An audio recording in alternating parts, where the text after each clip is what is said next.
Coba ceritakan Bang, asal muasal bisa tercetus ide mendirikan usaha PAM ini Bang. Ya intinya sih, silakan Pak. Nah, intinya panggilan hati aja. Jadi kalau kita melihat lingkungan, melihat masyarakat gitu ya, maka yang kita lihat tuh kan di negara kita ini alamnya subur, lingkungannya bagus, tapi penganggurannya banyak kan, kemiskinannya banyak kan, cuma itu aja.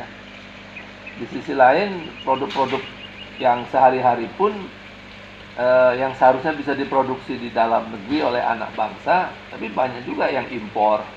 Jadi sebenarnya ada paradoks gitu. Nah, saya ingin tidak hanya ngomong kita, tapi ayo dong kita buktikan bahwa kita bisa menghasilkan produksi untuk konsumsi kita sehari-hari.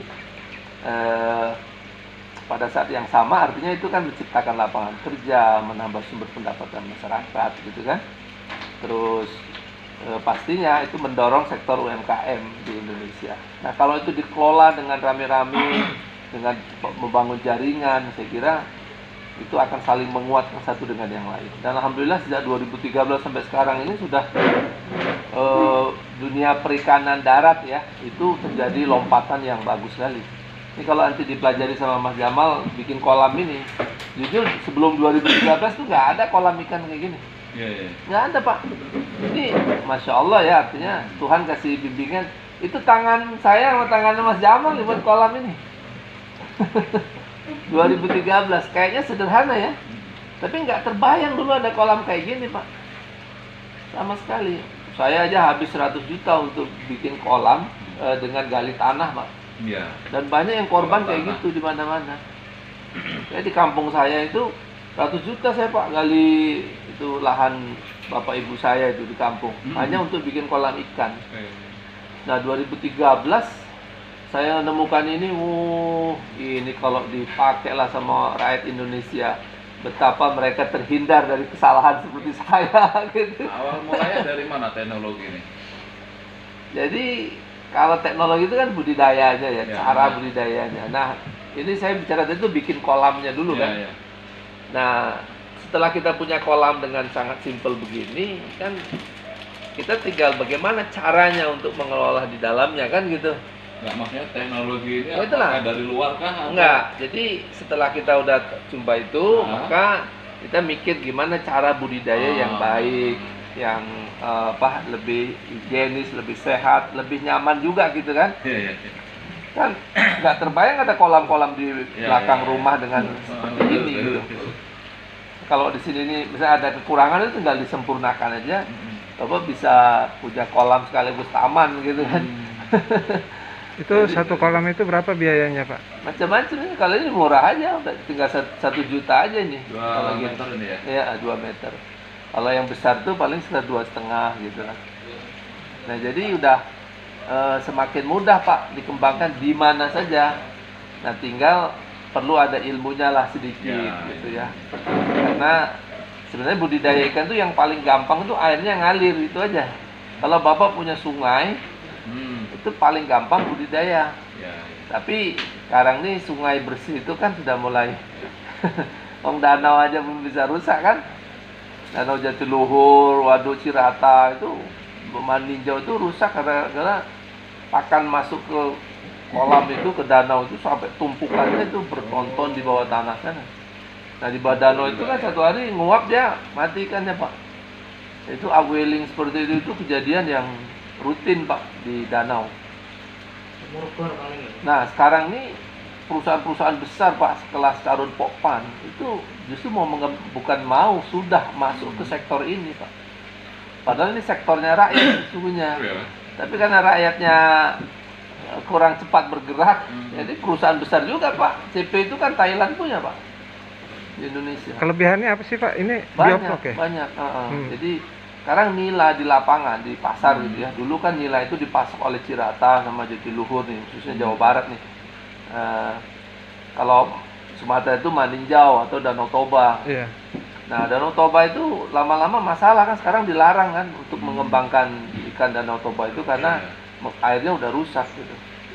Nah akhirnya kan populasi atau produksi ikan nila itu jadi kurang, padahal itu kan dibutuhkan sehari-hari. Nah akhirnya sekarang nih mau nggak mau gitu ya, kita mesti mengembangkan kolam darat. Kolam darat ini memang ada investasi lah ya. Tapi dibandingkan investasi dulu-dulu kayaknya lebih murah sekarang. Dan kalau menurut saya sih orang investasi perikanan tuh nggak usah sayang, karena seluruh dunia pun investasi perikanan, Pak. Karena ini kan masalah lauk pauk sehari-hari. Kalau itu nggak dipacu oleh negara kita ini, ya kita akan impor juga itu urusan ikan patin aja impor, Pak. Impor ya. Iya, kita dibandingkan dengan Vietnam yang menghasilkan dori itu, patin dori itu bisa lebih murah mereka. Padahal sebenarnya sarananya banyak juga di Indonesia yang harusnya fokus pemerintah mengerjakan itu. Kembali ke cerita tadi itu. Iya. Ya itu sih motivasi utamanya. Nah akhirnya saya bikin itu sambil makan, Pak. Iya, baik, Pak. Nah kemudian kita kembangkan lagi sampai dengan hari ini. Perjalanan kami sih ya tentu kan nggak boleh berhenti ya. Nah kami memang 2017, 2018 itu ada masalah lokasi usaha, itu yang membuat kami jadi agak drop juga. Dulu 2013, 14, 15 itu sudah bagus. Saya punya kolam aja 65 kolam, punya pengolahan ikannya, punya kafenya gitu, Pak, sekalian tuh. Nah 2017 kami harus pindah lokasi, nggak dapet sampai 2018. Nah 2019 dapat ke sini gitu. Nah baru setahun kami jalankan, 2020 kena COVID. Oh, iya. Ya. Sebelumnya di mana, Pak? Sebelumnya di Rawadenok sana. Itu kenapa kena gusur? Kenapa? Enggak, lahannya itu kan punya mama spiritual saya gitulah. Dia mau pakai untuk anak-anaknya. Ya sudah, kita harus pikir dulu, dibeli juga nggak bisa kan. Padahal itu udah dikunjungin menteri, Pak. Ya. Menteri pun udah datang, Pak. Udah ini semua.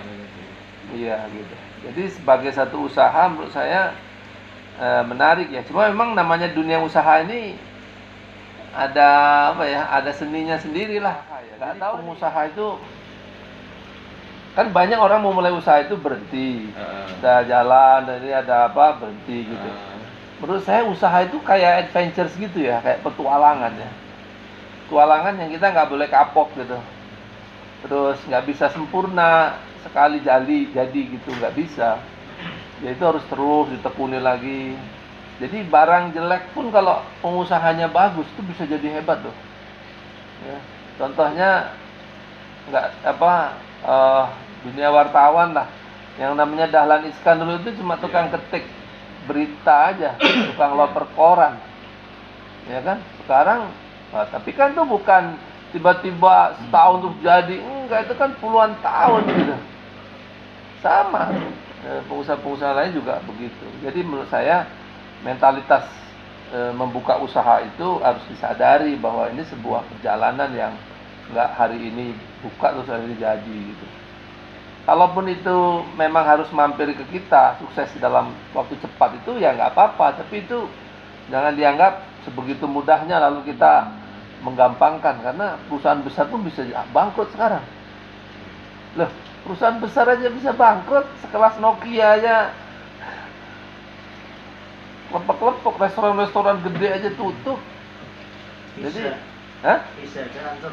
Iya, Media aja tutup tuh di Nah, situasi apa yang terjadi di masyarakat tuh nggak bisa diprediksi akan stabil terus itu di dunia usaha itu, enggak. Beda sama kalau kita pegawai negeri misalnya ya, gonjang-ganjing kayak manapun gajian tetap jalan.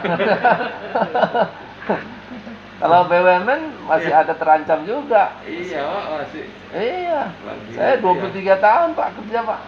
Di BUMN 13 tahun, swasta 10 tahun. Nah, merasakan hidup nggak makan gaji, itu ada seninya. Ada tantangan yang menurut saya asik-asik aja sih. Gitu, nggak harus ditakuti. Tapi juga nggak boleh terlalu terlena gitu ya. Karena kan dinamikanya tinggi gitu.